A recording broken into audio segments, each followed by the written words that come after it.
Taylor's Take. It is Week 6 edition. Coach, happy to have you here. Happy to be here. 6 times now. That's right, six Good for times in a you row, guys. third You're for almost me. there. That's right.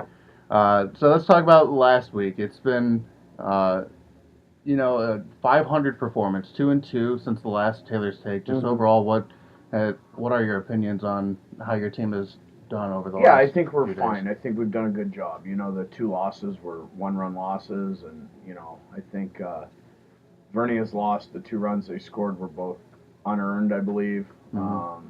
Yeah, things are fine. We're just plugging along and doing our thing, and kind of got back into a groove last night and had back with early work, back being at home, getting a little extra rest. It just things are good right now. It's a good time to be a Miner. Absolutely. So now let's focus a little bit on yesterday's game. What a game that was! It was a Yeah. 20-5 victory for the Matthew Miners over the Anchorage Bucks. Today will be the rubber match against the Bucks here today. So just talk a little bit about yesterday. The team had 24 hits. Everybody who had an at bat for the Miners got a hit. Yeah, it was good. I mean, we got a lot of guys into the game, and guys took good at bats, and guys stayed, unselfish. And I think that's the big thing about this team is these guys are really unselfish. They try and move the line with 2 outs, and get the next guy up, and they try and hit to the situation as best they can. And last night was fun. I mean, those nights don't happen all the time, as we know. I mean, we've been shut out a few times, and then we have a night like this. So you kind of chalk that up to it's baseball. It's really about what we're doing today, and here at about 1:30 when the guys start showing up for extra swings, and it's just about how we handle our business going forward. Sure. Do you believe that the hitting is contagious? Because, like you do mention, this is maybe a streaky team that they might struggle to get a lot of hits in a game, but then they'll also have games like one last night. Yeah, I mean, hitting isn't contagious. I wouldn't call us streaky. I mean, the numbers kind of speak for themselves. If you look statistically at where we're at offensively in the league, we're right where we want to be, near the top in just about everything. I mean, these guys can really hit, and these guys take a lot of pride in their hitting, and a night like last night's fun. It's a big confidence builder, and but it's all about what we're doing today and going forward.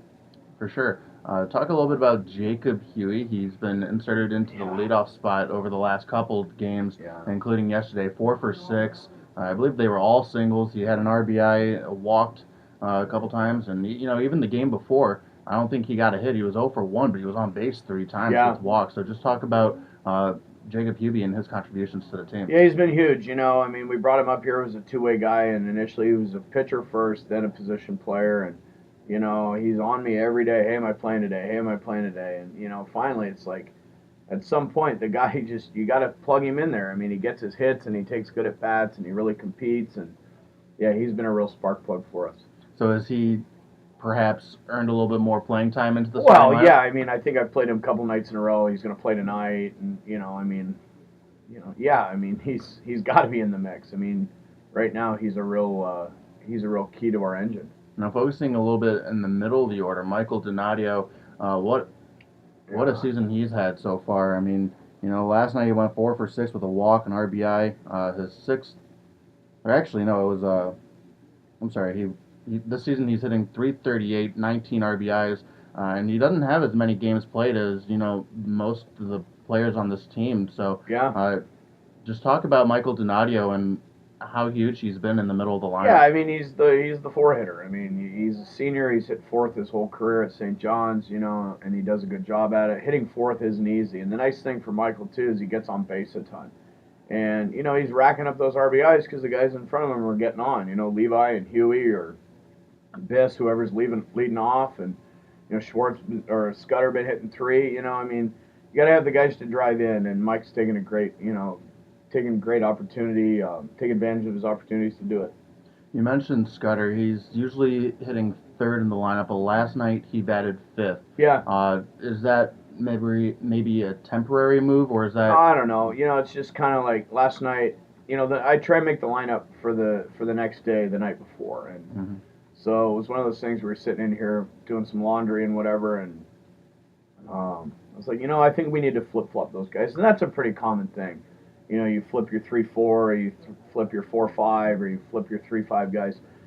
Just maybe give them a little different look and maybe take a little less pressure off of them. And Jake's a veteran guy with a lot of pedigree, and he responded really well for us.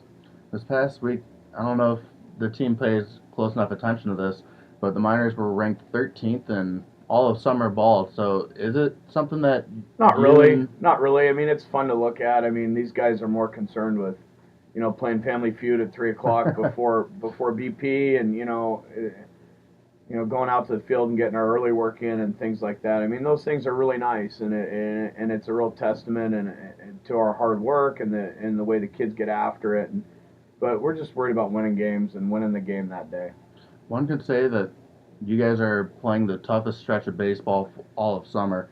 I mean, when you take a look at it, it'll be 16 games played in 14 days if you make it all the way to the top of the World Series. So is your team prepared to play this many games in such a short time Well, span? we're gonna find out, but yeah, I mean, we played that 12 games in 10 days stretch earlier. We've had some stretches, so we've been tested. We've kind of been through that stuff before, and I don't think it's anything that these guys are overly concerned about or worried about. These guys just show up and play Family Feud.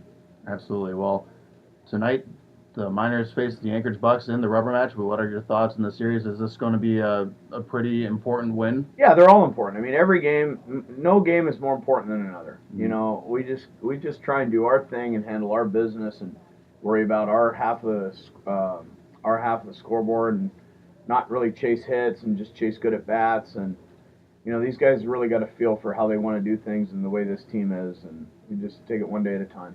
Well, Skipper, thank you so much for being here. This will conclude up Week 6 edition of Taylor's Take. Next week it'll be Dan Collins sitting down with yourself. Passion tea today. Passion tea. Is that what you usually do? No, usually coffee or water, but the scratchy throat, so a Tea's little good for the passion tea with some honey in it today.